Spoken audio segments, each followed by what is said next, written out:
आज इस press conference में हमारा जो विषय है वो जीएसटी रहेगा।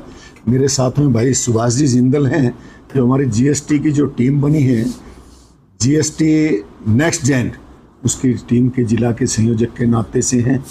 भाई जो है मनोज जी ढाणा, हमारे जो मन की बात जो कार्यक्रम उसके प्रदेश के सह संयोजक हैं।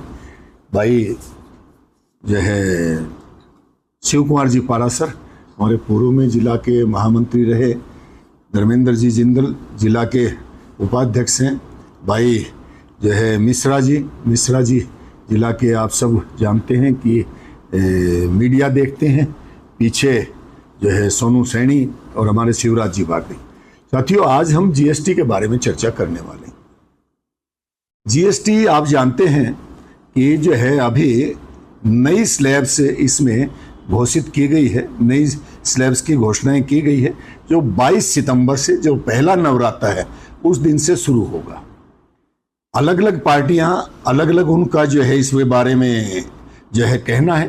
पहले तो वो कह रहे थे कि जीएसटी खराब है, लेकिन अगर मैं बात करूं कि जब जीएसटी चालू किया गया था, शुरू किया गया था, लागू किया गया था, तब हमारी सरकार के वित्त मंत्री जो थे वो तत्कालीन वित्त मंत्री अरुण जेटली जी थे।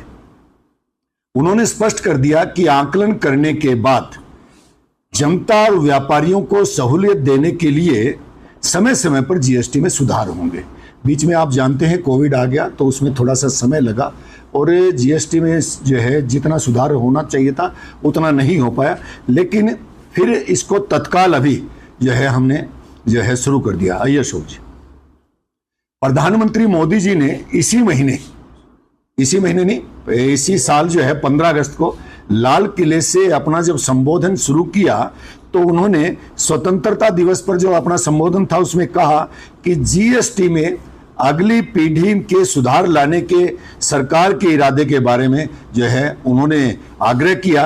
और उनके नेतृत्व में सिर्फ 20 दिनों में जीएसटी काउंसिल ने जीएसटी में ऐतिहासिक सुधार करते हुए तमाम वस्तुओं पर जीएसटी या तो कम कर दिया है, टैक्स का स्लैब, या काफी कुछ कम कर दिया गया है। अभी निर्मला सीतारमण जी जो हमारे वित्त मंत्री हैं, 2 दिन पहले वो बता रही थी कि उठने से लेकर सोने तक जितनी भी रोजमर्रा की वस्तुएं हैं वो जो है उसका स्लैब जो है बहुत कम कर दिया गया है। कुछ एक चीजें हैं जिसमें 40% स्लैब है, लेकिन वो विलासिता की वस्तुएं हैं, वो जो है नेसेसिटी वाली वस्तुएं नहीं है।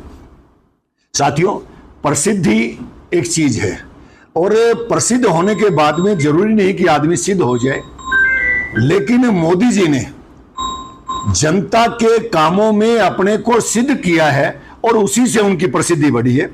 मोदी सरकार ने जीएसटी दरों को व्यापक रूप से युक्ति संगत बनाने के लिए और प्रक्रियागत सुधारों के लिए एक विस्तृत जो है प्रारूप तैयार किया और उसे लागू किया है। जीएसटी का सरलीकरण किया गया है। इसका ना तो किसी चुनाव से और ना किसी टैरिफ से कोई नाता है। ये देश की जनता और व्यापारियों को राहत देने के लिए ये कार्यक्रम जो है जीएसटी में संशोधन जो किया गया है, जो स्लैब में परिवर्तन जो किया गया वो उसके लिए है। और हमारी सरकार का लक्ष्य सिर्फ राजस्व संग्रह नहीं है, बल्कि देश के हर नागरिक की जीवन गुणवत्ता सुधारना है। आपने देखा कि पिछले कुछ वर्षों से जो भारतीय जनता पार्टी की माननीय मोदी जी की जो सरकार है, उसकी वजह से औसत आयु है उसमें भी जो है बहुत ज्यादा इजाफा हुआ है और 72.5 साल औसत आयु भी हो गई है। यूपीए सरकार जीएसटी लागू नहीं कर पाई क्योंकि उनको केंद्र सरकार थी यूपीए की, उसको राज्य सरकारों पर किसी भी प्रकार का कोई भरोसा नहीं था। उल्टे कांग्रेस जो है वैट के माध्यम से, वैल्यू एडेड टैक्सेस जो है उनके माध्यम से गरीब जनता और व्यापारियों पर डाके डालती थी। कांग्रेस के वैट वाले शासनकाल में कोई समान दरें नहीं थी। अलग अलग जो है आप देखेंगे तो अलग अलग जो है राज्यों में भी प्रवेश कर जो है वो अतिरिक्त शुल्क वहां लगता था, जिससे सामंजस्य बिगड़ता था। अब पूरे देश भर में एक ही प्रकार का जो स्लैब सिस्टम रहेगा और राज्यों में कर रिटर्न, ऑडिट, जुर्माने आदि में कोई एक रूपता उस समय नहीं थी। लेकिन अब जैसा मैंने बताया कि मोदी जी की सरकार ने पूरे देश में जो है एकरूपता लाने का इसमें काम किया है। और इसमें कांग्रेस को जो है अंदर जो ये कमेटी जो बनी थी टैक्स जीएसटी के लिए, तो इसमें जो है वहां वो लोग समर्थन में रहते थे और बाहर आने के बाद वो कुछ नहीं बोले, लेकिन राहुल गांधी ने इसका जो है अलग अलग बातों के बारे में इसका विरोध किया।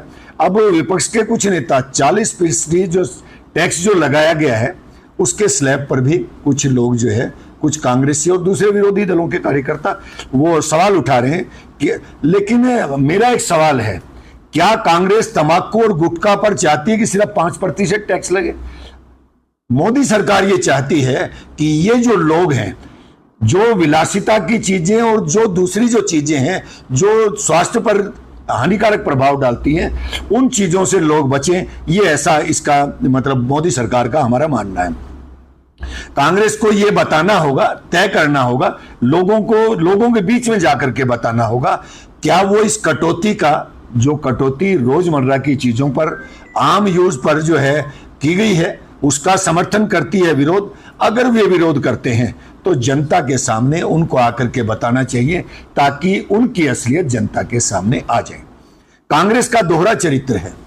कांग्रेस के नेता काउंसिल में तो इसका समर्थन करते हैं, लेकिन जैसा मैंने अभी बताया था कि राहुल गांधी बाहर आकर के इसका जो है विरोध करते हैं। अक्सर सरकारें छोटे छोटे उपायों को करके, उपायों से जनता को खुश करना चाहती है, खुश करने की कोशिश करती है, लेकिन मोदी का दृष्टिकोण अलग है। वह नागरिकों को वास्तविक राहत देने वाले बड़े कदम उठाते हैं। मोदी जी बड़े कदम भी उठाते हैं और कड़े कदम भी उठाते हैं।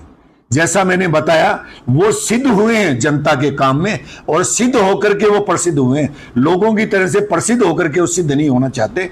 इसी साल के आम बजट में आयकर पर आपने देखा कि आयकर की जो स्लैब है वो 12 लाख रुपए तक कर दी गई। उसका भी किसी चुनाव से कोई लेना देना नहीं था।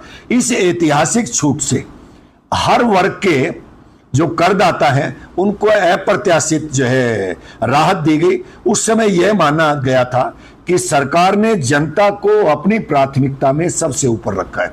और अब ये बात, जैसे जीएसटी की स्लैब्स जो है ये अलग अलग जो है, उसकी बजाय 2 ही स्लैब जो रखी गई हैं, इससे बहुत ज्यादा आम जनता को फायदा हो रहा है। और दिवाली से 1 महीने पहले, जैसा कि आप सारे जानते हैं 22 सितंबर से शुरू होगा, तो मोदी जी ने जनता को एक बम्पर गिफ्ट दिया है जिसकी कल्पना भी पहले की सरकारों में मुश्किल थी।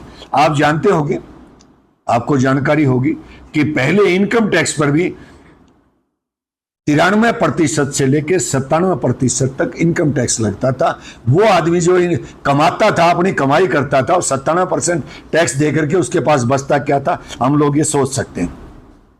22 सितंबर से जो लागू होने वाले बदलाव हैं, जहां एक और रोजमर्रा की वस्तुओं को सस्ता करके घर घर को राहत दी है, अब घर का बजट भी बहुत ज्यादा कम हो जाएगा और इससे आम जो नागरिक है, आम जो जनता है, उसको अपना जो बाकी चीजों में इसको इन्वेस्ट करने के लिए जो है वो उनके हाथ खुले हो जाएंगे।